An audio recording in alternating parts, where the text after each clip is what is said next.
Kanina sir, paglapag niyo pa daw sa airport, sa paliparan natin sa NAIA, hindi rin po kayo nagkaroon ng chance na makausap po yung mga abogado? Pagkikwento po sir, yung paglapag po niyo dito sa bansa.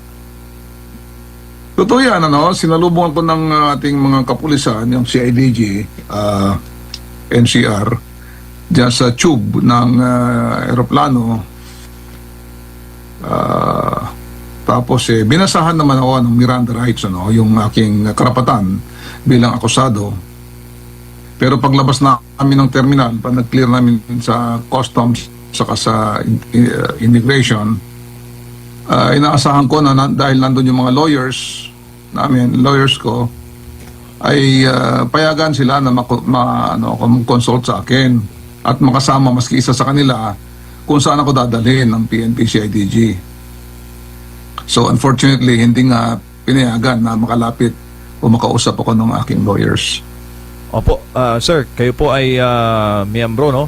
Past president ng PMA Class 81, produkto po ng Philippine Military Academy. Sa inyo pong career sa Armed Forces, never po kaming nakabalita na kayo po ay na-involve sa anumang irregularidad.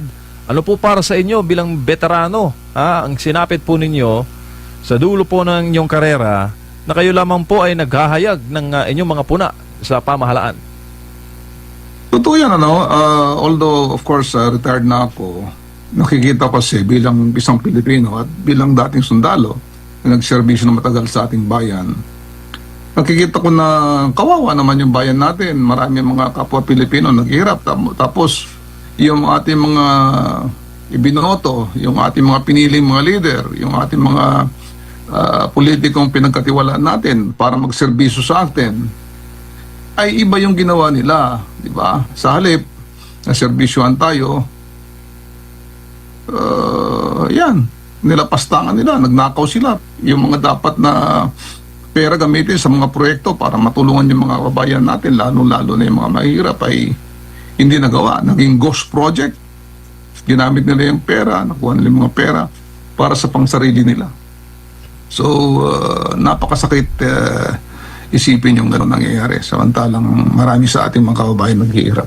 Opo, bago lang po si Partner Mar. Sir, you could have stayed silent Meron po kayong kalayaan, no, na pumili na manahimik.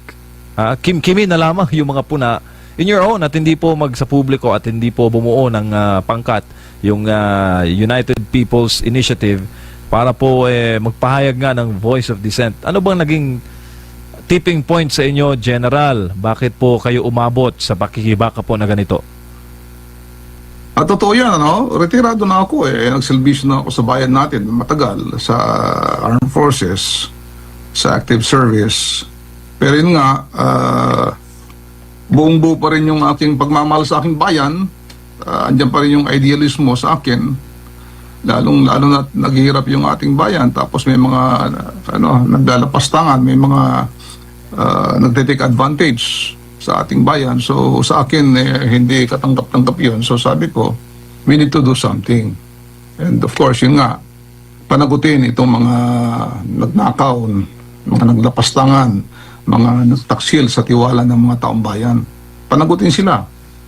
Unfortunately, imbes na sila mapanagot, makasuhan, makulong, ako ngayon na yun nga, nagpapahayag ng mga damdamin, yung puot at galit dito sa mga matinding corruption nito. Ako pa yung kinasuhan at didetain. Ako ay isang retiradong sundalo na nagserbisyo ng marangal sa ating bansa. Kinalaban natin yung mga kalaban ng bayan, ng bansa, tulad ng mga komunista. Unfortunately, itong mga komunista, nung kanilang anniversary, nung Communist Party of the Philippines, nagmarcha sila dyan sa Maynila. May mga placard sila na yun nga, hinikayat nila mga taong bayan na mag-join ng NPA, yung armadong pakikibaka para ipapagsakin ng ating bansa, gobyerno. Tahimik ang Armed Forces, ang DND, tahimik yung ating National Security, tahimik yung ating police. Walang kinasuhan sa kanila, wala man lang kinosyonan o pinagsabihan. So parang double standard na nangyari. Ako bilang nagpoprotesta lamang, naghahayag ng mga hinaing, nang hinaing na hindi lang sa aking hinaing yan. I-represent namin yung marami mga tao rin.